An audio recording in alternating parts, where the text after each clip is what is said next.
అందరికీ నమస్కారమండి. తెలుగు కథల సంపుటికి స్వాగతం. నా పేరు శ్వేత. ఈరోజు మనం చెప్పుకోబోయే కథ బమిడిపాటి భాస్కర రామారావు గారు రచించిన త్యాగమయి అనే కథను విందామండి. కథలోనికి వెళ్లే ముందు మన ఛానల్ని మొదటిసారిగా చూస్తున్న వారైతే సబ్స్క్రైబ్ చేసుకోవడం మర్చిపోకండి. కథను పూర్తిగా విన్న తర్వాత లైక్ చేయడం, షేర్ చేయటం అస్సలు మర్చిపోవద్దండి. ఇంకెందుకండి ఆలస్యం, కథలోనికి వెళ్ళిపోదాం. అమ్మా, ఈ నాయనమ్మను ఎల్లకాలం మనమే ఎందుకు పోషించాలమ్మా అంటూ తల్లి లతని అడిగాడు కొడుకు శేఖరం. నోనోగు మీసాల నూతన వయస్సులో అప్పుడే అడుగు పెడుతున్న కొడుకు అలా అడిగేసరికి దిగ్భ్రాంతురాలయ్యింది లత. ఎందుకేమిటి నాయనా? ఆవిడ మీ నాన్నగారిని కన్న తల్లి కాబట్టి అంది లత. కావచ్చు, కానీ ఆ నాన్న ఇప్పుడు లేరు కదమ్మా. మనకేమిటి అవసరం? కాకపోయినా ఆవిడకు నాన్నగారు ఒక్కరే కాదు కదమ్మా కొడుకు. నాకు ఇంకా 5 పెదతండ్రులున్నారు. నాకు కాస్త జ్ఞానం తెలిసినప్పటి నుంచి ఆవిడ వాళ్ళ దగ్గరకు వెళ్ళటం కానీ, లేదా వాళ్ళు ఈవిడను కనీసం ఒక్కసారైనా తీసుకు వెళ్ళటం కానీ ఎప్పుడూ జరగనే లేదు. నీ రెక్కల కష్టంతో నన్ను చెల్లాయిని పోషించి చదివిస్తున్నావు. తర్వాత మనం చెల్లాయి పెళ్లి కూడా చెయ్యాలి. అది పర్వాలేదనుకో. ఎందుకంటే ఈ ఏటితో నా చదువు కూడా పూర్తవుతుంది. నీ చదివిన చదువుకు ఉద్యోగం తప్పకుండా వస్తుంది. చెల్లాయి పెళ్ళి నేనే చెయ్యగలను అన్నాడు కొడుకు శేఖరం. కొడుకు ఆత్మవిశ్వాసంతో చెబుతున్న మాటలకు ఆ మాతృహృదయం గర్వంతో ఉప్పొంగింది. కనిపించని దేవుడికి కృతజ్ఞతలు చెప్పుకుంటుందా అన్నట్టుగా కళ్ళు మూసుకొని ముఖం ఆకాశం వైపుకి తిప్పింది లత. అక్కడే ఓ మూలగా కూర్చొని ఉన్న నాయనమ్మ భద్రకాళి అయోమయంగా మనవడి వంక, కోడలి వంక మార్చి మార్చి చూస్తోంది. ఆవిడ ముఖంలో కొంచెంగా భయం తాలూకు ఛాయలు గోచరిస్తున్నాయి. మౌనంగా కళ్ళు మూసుకొని ఉన్న తల్లిని ఉద్దేశించి, ఏమమ్మా, ఏమీ మాట్లాడవేంటి అని అడిగాడు శేఖరం. శేఖరం హెచ్చరింపుతో ఈ లోకంలోకొచ్చి పడింది లత. చటుక్కున్న కళ్ళు తెరిచి కొడుకు ముఖం వైపు చూసింది. నా ప్రశ్నకు నీ జవాబేమిటి అన్నట్టుగా ఉన్నాయి అతడి ముఖభావాలు. నాన్నా, ఆ ప్రశ్నలన్నీ నీకెందుకురా ఇప్పుడు? నీ పెద్ద పరీక్షలు దగ్గర పడుతున్నాయి కదా, వెళ్ళి చదువుకో అంటూ బుజ్జగింపుగా, లాలింపుగా అంది లత. ఆమె కను కొలకులలో నీటి బిందువులు. అవి ఆనంద బాష్పాలో, దుఃఖాశ్రువులో అర్థం కాలేదు శేఖరానికి. అమ్మా, నేనెప్పుడు ఈ ప్రశ్న వేసినా ఇలాగే ఆకుని అందకుండా పోకను పొందకుండా జవాబు చెబుతున్నావు. ఇవాళ అసలు సంగతి చెబితేగాని నిన్ను విడిచేది లేదు అంటూ మారం చేస్తున్న చెంటి పిల్లాడిలా అన్నాడు శేఖరం. ఏంటి నాన్న నీ మంకుపట్టు? ఆవిడ నీకు నాయనమ్మ, నాకు అత్తగారు, అంతే అంటూ కాస్త కరుకుదనం ధ్వనించింది లత కంఠంలో. మనవడి ప్రశ్నలు వింటూ తన ముందు ముందు గతి ఏమవుతుందో అనుకుంటూ భీతి చెందుతోంది భద్రకాళి. కానీ కోడలి జవాబుతో ఆమె గుండె కుదుటపడింది. ఎందుకమ్మా ఆ మమకారం? ప్రాణానికి ప్రాణంలా చూసుకునే వాళ్ల మీద మమకారం చూపించిన ఒక అర్థం ఉంటుంది. లోకము హర్షిస్తుంది. ఇవాళ నువ్వు కష్టపడితే గాని మమ్మల్ని పోషించలేని స్థితికి కారణభూతురాలైన నాయనమ్మ మీద ఎందుకమ్మా ఇంత అభిమానం? ఈవిడ కారణంగానే కదమ్మా మా నాన్నగారు మాకు లేకుండా పోయింది. ఎందుకమ్మా నన్ను మభ్యపెట్టాలని చూస్తున్నావు అన్నాడు కొడుకు. కొడుకు మాటలకు నిశ్చేష్టురాలయ్యింది లత. శేఖర్, ఏంటి నువ్వు మాట్లాడుతుంది అంటూ గద్దించింది లత. అవునమ్మా, నాన్నగారితో పాటు పనిచేసి ఇప్పుడు రిటైర్ అయిన ఓ పెద్ద ఆయన నాకు నిన్న తటస్థపడ్డారమ్మా. ఆయన మనం పక్కపక్క వాటాలోనే కొన్నాళ్ల పాటు కాపురం కూడా చేశామట. ఆయన మన కథంతా వివరంగా చెప్పారమ్మా. ఎవరురా? సూర్యనారాయణ గారా? ఏమని చెప్పారురా అంటూ లత కంఠంలో ఆతృత. తాను ఏ విషయం అయితే కొడుక్కు తెలియకుండా పెంచాలని ప్రయత్నించిందో ఆ రహస్యం కొడుక్కి తెలిసిపోయిందా అన్న ఆవేదన. ఏం చెప్పారురా కన్నా అంటూ అయోమయంగా అడిగిందావిడ. అంతా అంతా తెలుసమ్మా, అంతా చెప్పారు. మొత్తం పూసగుచ్చినట్టుగా చెప్పారమ్మా, విను అంటూ చెప్పడం మొదలుపెట్టాడు కొడుకు. ఎర్రంచు తెల్ల చీర, తెల్ల జాకెట్టు కట్టుకొని గదిలో అడుగుపెట్టింది లత. ఆమె నుదుట సింధూర తిలకం, తలలోని బొండి మల్లెల వాసనలు గది 4 మూలలా వ్యాపిస్తున్నాయి. చేతిలోని మంచినీళ్ల చెంబు టేబుల్ మీద పెట్టింది. భర్త అప్పటికే మంచం మీద పడుకొని ఉన్నాడు. లత మంచం వైపుగా నడిచింది. కిరీటి ఆమె రాకతో మంచం మీద నుంచి లేచి కూర్చుంటూ, ఏమిటో ఇవాళ విశేషం? అపర రతీదేవిలా మెరిసిపోతున్నావు. ఏమిటి కథ? అంటూ మంచం దగ్గరగా వచ్చిన లతను భుజాలు పట్టుకొని తన పక్కన కూర్చోబెట్టుకున్నాడు. లత తమలపాకు చిలకలను చుట్టి భర్త నోటికందిస్తూ, మన శేఖరానికి తమ్ముడో చెల్లాయో పుట్టబోతున్నారండి అంది సిగ్గుగా తల వంచుకుంటూ. ఆమె బుగ్గలు అరుణ రంజితాలయ్యాయి. అదరాలు దరహాస చంద్రికలుగా వెదజల్లుతున్నాయి. కిరీటి లతను దగ్గరగా తీసుకొని ఆమె బుగ్గ మీద సున్నితంగా చుంబించి, ఎంత తియ్యని కబురు చెప్పావు లత అన్నాడు పారవశ్యంతో కన్నులు అరమోడ్పులు కాగా. లత కిరీటి బాహుపంజరం నుండి విడిపించుకుంటూ, ఏమండీ అంది. చెప్పు. దేవిగారి కోరిక వెంటనే విన్నవించాలి మరి. క్షణంలో కొండమీది నుంచి కోతిని తెమ్మన్నా తేవటానికి సిద్ధంగా ఉన్నాడు ఈ దాసుడు అంటూ నవ్వుతూ అన్నాడు కిరీటి. కోతులు అక్కర్లేదు, కొండ ముచ్చులు అక్కర్లేదండి, కానీ చిన్న కోరికండి అంది లత. ఆజ్ఞాపించబోయ్ అన్నాడతను. ఇంతటితో మనం సంతానానికి పులిస్టాప్ పెడితే బాగుంటుంది కదండీ అంది లత. నీ ఆలోచన అమోఘం లత. నిజమే, అపరిమితమైన సంతానానికి జన్మనిస్తే అన్నీ అవస్థలే మరి. అదే పరిమిత సంతానమైతే తల్లిదండ్రులకు వారి బిడ్డలకు కూడా జీవితం నందనవనమే కదూ అనన్నాడు. అంటూ, లత, నువ్వు చెప్పినట్టుగానే చేద్దాం మరి. నేను వచ్చే నెలలో సెలవు పెట్టి వెసెక్టమీ చేయించుకుంటాను, సరేనా అన్నాడు కిరీటి ఉత్సాహంగా. ఆనందంతో తల మునకలయింది లత. కిరీటిని తన బాహుబంధనంలో బంధించి అతడి ముఖం ముద్దులతో నింపివేయసాగింది. అంతలోనే బడాలున గది తలుపు తెరుచుకుంది. ఆ చప్పుడుకి బిత్తరిల్లిపోయిన లత భర్త బాహుబంధనం నుండి దూరమయ్యింది. తెరుచుకున్న తలుపుల మధ్య అత్తగారు భద్రకాళి. అలాంటి రసవత్తర ఘట్టంలో అత్తగారు అలా గదిలోనికి చొరబడటంతో బిక్క చచ్చిపోయింది లత. తల్లి ప్రవర్తనకు మనసుకి కష్టంగా తోచిన కిరీటి, ఏమిటమ్మా అని ఇంకా ఏమో అనబోయేంతలోనే అతడి నోటి నుండి ఇంకా మాట ఊడిపడనే లేదు. ఒరేయ్ ఒరేయ్, నీ అఘాయత్యం కూలా. పిల్లలు పుట్టకుండా ఆపరేషన్ చేయించుకుంటావటగా. మీ నాన్నగారు కూడా నీలాగే ఆలోచించి ఉండుంటే నువ్వసలు పుట్టుండేవాడివేనారా? అవ్వా అవ్వా అంది భద్రకాళి. తల్లిదండ్రులకు కిరీటి 6వ కొడుకు, 9వ సంతానం. అమ్మా, ఆనాటికి ఈనాటికి కాలంలో ఎంతో మార్పు వచ్చింది. అలాగే సమాజంలో కూడా. ఆనాడు మీరు ఎక్కువ మంది సంతతిని కనేవారు. దానివల్ల ఒరిగిందేంటి? మా అన్నదమ్ములందరికీ సామాన్యమైన చదువులు చెప్పించటమే కష్టమయ్యింది. అక్కల నిమిత్తం అయినింటి వరులను తేవటమే గగనమైంది అన్నాడు కొడుకు. ఓరి నీ నోరు పడా, ఎంత మాటన్నావురా? అక్కడికి మీ నాన్నగారు మీకేదో తక్కువ చేసినట్లుగా మాట్లాడ్డానికి నీకు సిగ్గులేదురా అంది భద్రకాళి. అమ్మా, నువ్వు నన్ను అపార్థం చేసుకుంటున్నావు. అవి ఆ రోజులు కావటం చేతనే మావి సామాన్యమైన చదువులైనా గౌరవంగా బతికే ఉద్యోగాలు చేస్తున్నాం, హాయిగా బతుకుతున్నాం. కాని ఇప్పుడు కాలం మారిపోయిందమ్మా. ఇప్పుడు పెద్ద పెద్ద చదువులు చదివిన వారికే సరి అయిన ఉద్యోగాలు దొరకటం లేదు.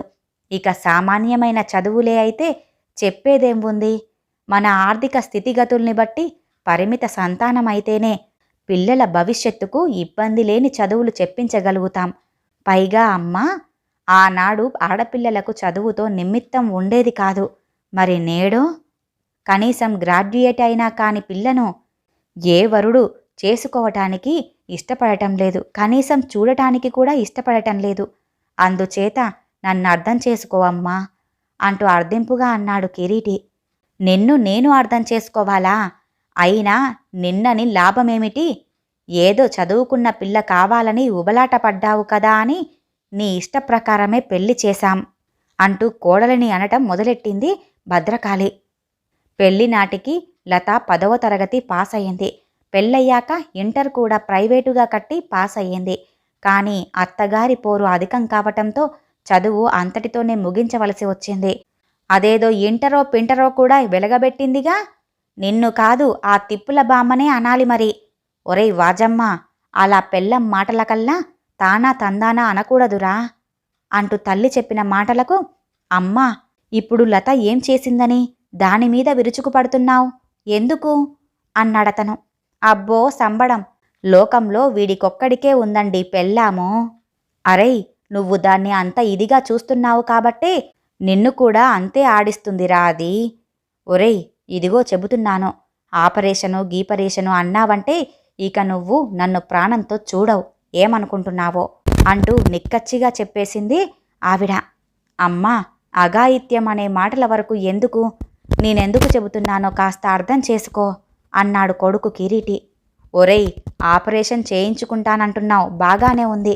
ఒకవేళ కర్మకాలి రేపు ఆపరేషన్ సమయంలో అది నొప్పులకు తాళలేక చచ్చిందే అనుకో, ఇక నీకు పిల్లని ఎవరిస్తారా అంది. అత్తగారి మాటలకు లత మనస్సు ఉండేలు దెబ్బతిన్న పిట్టలా గిలగిలలాడిపోయింది. శుభం పలకరా పెళ్ళికొడుక అంటే అన్న సామెతలాగా ఏంటమ్మా ఆ మాటలు అంటూ తల్లిని ఉద్దేశించి కటువుగా అన్నాడు కిరీటి. అంతే, నా మాటకు ఇక తిరిగే లేదు. అంతగా పిల్లలు వద్దనుకుంటావా? రేపు కాన్పు సమయంలో దానికే చెయ్యించు ఆ ఆపరేషన్. అంతేకాని నువ్వు చేయించుకునేందుకు మాత్రం నేను అస్సలు ఒప్పుకునేదే లేదు. నా మాట కాదన్నావో నువ్వు చూసేది నీ తల్లి శవాన్ని మాత్రమే అని బయటికి వెళ్ళిపోయింది భద్రకాళి. లత, కిరీటి ఇద్దరూ కూడా చేష్టలుడిగిపోయిన వాళ్ళలా కూర్చుండిపోయారు. ముందుగా లతే తేరుకుంది. విన్నారుగా అత్తగారి మాటలు అంది. విన్నాను. ఏళ్ళు ముదిరే కొలది మూర్ఖత్వం పెరిగిపోతుంది అమ్మకి. ఈవిడగారి మాటలను పట్టుకొని కూర్చుంటే ఇక బతుకు తెల్లారినట్టే అన్నాడు కిరీటి. అంటే ఏది ఏమైనా మీరు ఆపరేషన్ చేయించుకునేందుకే నిశ్చయించుకున్నారా అంటూ అడిగింది లత. ముమ్మాటికి అన్నాడతను. అత్తయ్య గారు అసలే పట్టుదల మనిషి కదండి. ఆ విషయం మీకు తెలుసు. ఆవిడ అన్నంత పని చేసినా చేయగలరు అంది లత. అయితే ఏమంటావు లత? ఆపరేషన్ చేయించుకోవటం మానేసి అడ్డు ఆపు లేకుండా పిల్లలను కంటూ పోదామా? ఒక్క బిడ్డకు కూడా కడుపు నిండా తిండి, ఒంటి నిండా బట్ట లేకుండా అభాగ్యులుగా చేసేసి వాళ్ళని చూస్తూ అలో లక్ష్మణ అని ఏడుస్తూ కూచుందామా అంటూ ముఖం ఎర్రగా చేసుకుని కోపంగా అడిగాడు కిరీటి. లత చిరునవ్వు నవ్వేసి, ఎందుకండి అంత కోపం? అత్తగారు మిమ్మల్ని ఆపరేషన్ చేయించుకోవద్దు అన్నారే గాని నాకు మాత్రం ఎటువంటి ఆంక్షలు విధించలేదు కదా. రేపు పురుడు అయిపోయాక ఆపరేషన్ నాకు చేయిద్దురుగాని. ఏం సరేనా అంది లత నవ్వుతూ. లత, మగవాళ్ళ ఆపరేషన్ చాలా సులువు, పైగా ఏ ఇబ్బందులు ఉండవు. అదే ఆడవాళ్ళకైతే కొన్నాళ్ల పాటు ఏ పని విశ్రాంతి కూడా తీసుకోవాలి. మా అమ్మ ఒంట్లో ఓపిక ఉన్నా కూడా ఒక్క పని చెయ్యదు. ఇప్పటికే ఇంటడు చాకిరి నీ నెత్తిన్నే రుద్దుకుంటున్నావు. రేపు ఆపరేషన్ అయిపోయిన తర్వాత ఇంటి పనులు ఒక్కటే కాదు కదా, చంటి బిడ్డడి అడ్డు కూడా ఉంటుందాయే. అటు ఇంటి పని, ఇటు బిడ్డ ఆలనా పాలనా మధ్య నీకు విశ్రాంతికి అవకాశం అసలే ఉండదు. ఆరోగ్యం పాడయిందంటే తిరిగి దారిలో పడటం కష్టం మరి అన్నాడు కిరీటి. పర్వాలేదులేండి, పెద్దావిడ, ఆవిడకి మాత్రం తెలీదా? పరిస్థితిని తెలుసుకొని పనిలో కూడా ఆవిడే సహాయం చేస్తారులేండి అంది లత. లత మాటలకు బలవంతాన అంగీకరించాడు కిరీటి. లతకు నవమాసాలు నిండాయి. అందాల జాబిల్లిని పరిహసించేటంత అందంతో ఆడపిల్ల పుట్టింది. కలిగిన సంతతి ఇద్దరే అయినా ఒకరు మగపిల్లవాడు, ఒకరు ఆడా కావటంతో లత, కిరీటిల ఆనందానికి అవధులు లేకపోయాయి. ఆ ఆనందంలో ఆపరేషన్ తాలూకు బాధ, కష్టం కూడా మర్చిపోయింది లత. అక్కడ నుండి మొదలయ్యాయి అసలు కష్టాలు. కిరీటి ఇంటి దగ్గర ఉన్నంతసేపు లత చేత కనీసం కాఫీ కూడా కాచనిచ్చేది కాదు భద్రకాళి. కిరీటి అలా ఆఫీస్కి వెళ్లటమే తర్వాయి మొదలు పెట్టేది సాధింపులు. ఓపిక లేక లత లేవలేకపోతే పిల్లి మీద, ఎలక మీద పెట్టి మంగళాష్టకాలు మొదలు పెట్టేది భద్రకాళి. భర్తకు చెప్పుకునేందుకు బిడియం అడ్డు వచ్చేది లతకు. ఓపిక లేకపోయినా మాటలు పడటం ఇష్టం లేక అడ్డమైన చాకిరీకి నడ్డి వంచేది. దాంతో లత ఆరోగ్యం పూర్తిగా దెబ్బతింది. కిరీటికి లత అంటే 6వ ప్రాణం. ఆగా మేఘాల మీద వెళ్ళి డాక్టర్ని తీసుకొచ్చాడు. డాక్టర్ ప్రిస్క్రిప్షన్ రాస్తూ, చూడండి కిరీటి గారు, మీ మిసెస్కు విశ్రాంతి చాలా అవసరం. విశ్రాంతి అనేది ఉంటే ఇప్పుడు నేను రాసిన మందులే అక్కర్లేదు. అదే విశ్రాంతి కరువైన నాడు ఎన్ని మందులు తిన్నా ఫలితం మాత్రం శూన్యం అన్నాడు డాక్టర్. లత, అసలు విశ్రాంతి మాటే మరచి శరీరం అలసిపోయేలా చాకిరీతో మునిగిపోతున్నావా అంటూ లత మీద విసుక్కున్నాడు కిరీటి ఒక రోజున. లత ఇంకా జవాబు చెప్పనేలేదు. మధ్యలో భద్రకాళి కలగజేసుకొని, చూడు తల్లి, నీ మొగుడు నేనే నీతో ఏదో అడ్డమైన చాకిరీ చేయిస్తున్నానని ఎగిరెగిరి పడుతున్నాడు. నువ్వేమో నంగనాచిలా ఏమీ మాట్లాడటం లేదు అని సాగదీసిందావిడ. లత అప్పుడు కూడా ఏమీ మాట్లాడలేకపోయింది. భద్రకాళి తిరిగి అందుకుంది. అవున్లే, నువ్వెందుకు మాట్లాడతావు? నాలిముచ్చిలా నీ మొగుడి చేత 4 మాటలు నన్నే అనిపిస్తావు అంటూ చేతులు తిప్పుకుంటూ అంది. అమ్మా, ఇప్పుడు ఎందుకు అనవసరంగా నోరు పారేసుకుంటున్నావు? లత ఇప్పుడు ఏమందని? దానిని విశ్రాంతి తీసుకోమ్మని మందలించవలసింది పోయి సూటిపోటి మాటలు ఎందుకమ్మా అంటూ అంతవరకు భద్రకాళి జానతనానికి మూగ సాక్షిలా నిలబడి ఉన్న కిరీటి ఒక్కసారిగా అన్నాడు. దానితో భద్రకాళి కోపం తారాస్థాయినందుకుంది. అనరా, అను, నువ్వు కూడా నన్నే అను. అందుకేరా పెళ్ళాం రాగానే పెళ్ళాం బెల్లం ముక్క అవుతుంది అని పెద్దముండా కొడుకులు ఊరికేనే అనలేదు కదా అంది తల్లి. లత గుడ్ల నీరు కుక్కుకోవటం మినహా మరేమీ చెయ్యలేకపోయింది. తల్లిని అంతకన్నా మరేమీ అనలేక కిరీటి విసుక్కుంటూ బయటికి వెళ్ళిపోయాడు. ఒకనాడు ఆఫీసు తాళాలు కూడా తీసుకువెళ్లటం మర్చిపోయిన కిరీటి వెళ్ళిన గంటలోనే తిరిగి ఇంటికి వచ్చేశాడు. గుమ్మంలో అడుగు పెట్టేసరికి చంటిబిడ్డ చంద్రకళ గుక్కపట్టి ఏడుస్తోంది. కిరీటి లోపలికి వచ్చేసరికి చిన్నారి శేఖరం చెల్లిని ఊరుకోబెట్టడానికి తన చిన్న బుర్రకు తోచిన ప్రతి ప్రయత్నమూ చేస్తున్నాడు. హాల్లో ఓ మూలగా కూచొని ఉంది తల్లి భద్రకాళి. చంటిబిడ్డ, అందులోనూ తన మనవరాలు అంతగా గుక్కపట్టి ఏడుస్తున్నా ఆమెకు చీమ కుట్టినంత బాధ కూడా ఉన్నట్టుగా కనిపించటం లేదు. కిరీటికి తల్లి మీద, భార్య మీద కోపం తారాస్థాయికొచ్చింది. ఉప్పెన కెరటంలా తోసుకొచ్చింది. లతా, లతా అంటూ ఇల్లెగిరిపోయేలా కేక పెట్టాడు కిరీటి. కిరీటి 3వ మారు పిలవబోతుండగా ఇంటి వెనక భాగం నుంచి వస్తున్నానండి అన్న లత కంఠం వినిపించింది. ఆ స్వరం చాలా నీరసంగా ఉంది. మెల్లగా తడబడుతున్న అడుగులతో లోపలికి వచ్చింది లత. ఆమె ముంగురులు చెదిరి ఉన్నాయి. బొట్టు చెమటకు నాని నుదుటి నుండి ముక్కు మీదగా కిందకి కారిపోతోంది. అంట్ల గిన్నెలు తోముతున్నందుకు గుర్తుగా 2 అరచేతులు కూడా మసిపట్టి ఉన్నాయి. కట్టిన కోక మీద కూడా అక్కడక్కడ మసిమరకలే కనిపిస్తున్నాయి. ఆమెను చూసి, లతా, ఏమిటి నువ్వు చేస్తున్న పని అంటూ కోపంగా అడిగాడు కిరీటి. లత మాట్లాడలేదు. నేల చూపులు చూస్తోంది. లతా, నువ్వు విశ్రాంతి తీసుకుంటేనే గాని తినే మందుల వల్ల ప్రయోజనం ఉండదని డాక్టర్ గారు చెప్పారు కదా అంటూ ఆర్దంగా అడిగాడు కిరీటి. లత కంటి వెంట నీరు దారలుగా కారిపోతున్నాయి. చిత్రాంగివే, అత్త ఆరడి పెడుతోందని లోకమంతా చాటడానికి కాకపోతేనో ఈ నాటకాలన్నీ ఎందుకు అంటూ సాగదీసుకుంటూ అంది భద్రకాళి. తల్లి మాటలకు చిర్రెత్తుకొచ్చింది కిరీటికి. అమ్మా, అలా మాట్లాడకపోతే నువ్వు అడ్డంగా వెళ్ళి లత చేత కొంతకాలం పాటు ఏ పని చెయ్యటానికి వీలు లేదని చెప్పి ఉండుంటే ఈ సమస్య వచ్చేదేనా అన్నాడు కిరీటి. నే చెబితే వింటే కదా నాయనా, అత్తముండను, నా మాట ఎవరు వింటారు కాబట్టి ఆరడి పెట్టాలని కాకపోతేనో అంది తల్లి భద్రకాళి. మాట మాట్లాడితే ఇది నీతో తంతు. నువ్వు పని చెయ్యటానికి వీల్లేదు అని లతని గదమాయిస్తే పని చెయ్యటానికి సాహసిస్తుందా? పోనీ చంటిముండ గుక్కపట్టి ఏడుస్తోంది కదా, అది నీ మనవరాలే కదా. ఆ గుంట వెదవ తంటాలు పడుతున్నాడు గాని నువ్వు మాత్రం లేచి ఒక్కసారి కూడా దానిని సముదాయించలేకపోయావు. నువ్వు మాత్రం తల్లివి కావా అని తల్లిని గదమాయించాడు కిరీటి. దానికి భద్రకాళి రుద్రకాళే అయ్యింది. చెట్టంత కొడుకును పట్టుకొని పెళ్ళాం కొంగు పట్టుకు తిరిగే వాజమ్మవి నువ్వు అంటూ మొదలెట్టింది భద్రకాళి. ఇంకా ఏవేవో అనరాని మాటలు కూడా అంది. ఆవిడ మాటలతో కిరీటి మనసు వికలమైంది. తల్లిని ఏమీ అనలేక లతనే మరి 2 కేకలేసి తాళాలు తీసుకుని స్కూటర్ ఎక్కాడు. ఇంటి దగ్గర జరిగిన గొడవతో అన్యమస్కంగా స్కూటర్ నడుపుతున్నాడు. ఆఫీసుకు వెళ్లే సందులోకి స్కూటర్ తిప్పాడు. అప్పటికే పెను భూతంలా వేగంగా వస్తోంది లారీ. చివరి క్షణంలో ఆపదను గ్రహించిన కిరీటి బ్రేకు వేద్దామని చేసిన ప్రయత్నం ఫలించలేదు. స్కూటరు లారీ ముందు చక్రాల కిందకు దూరిపోయింది.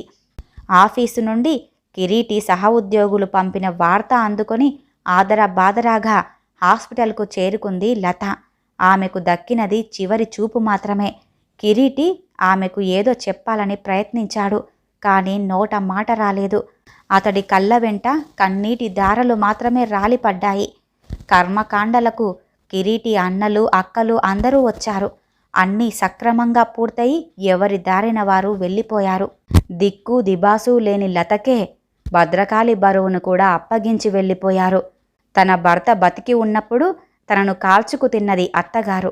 కానీ ఈనాడు ఏ కొడుకు ఆమె ఊసు ఎత్తటమే లేదు. జాలిగా లత వైపే చూస్తూ ఉండిపోయింది భద్రకాళి.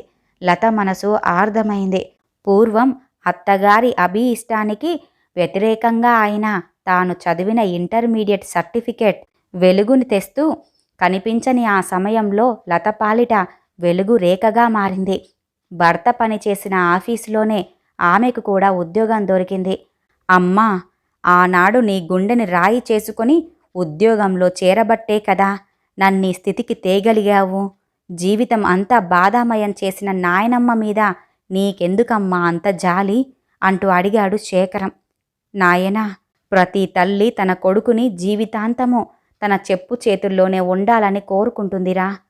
పెళ్ళయ్యాక అతడి జీవితంలో మార్పు వస్తుందని, దానికి అనుగుణంగా తాను నడుచుకోవలసి ఉంటుందని గ్రహించదు అంది లత.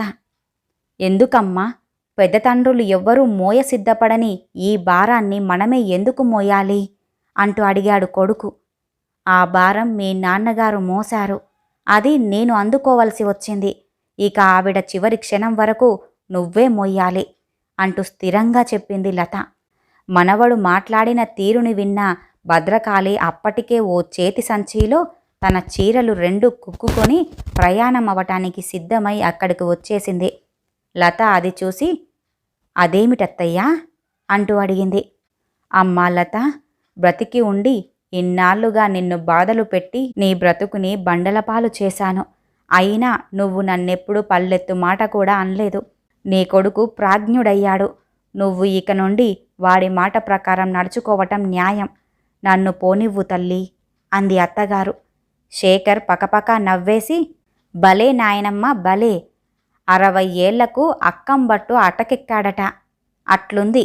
ఇప్పుడొచ్చిందా నీకు పశ్చాత్తాపం? ఎక్కడికి వెడదామని నీ ప్రయాణం? కన్ను ఆనదు, కాలు ఆడదు. నిన్ను మా అమ్మ ఏమీ పొమ్మనలేదు కదా నాయనమ్మ.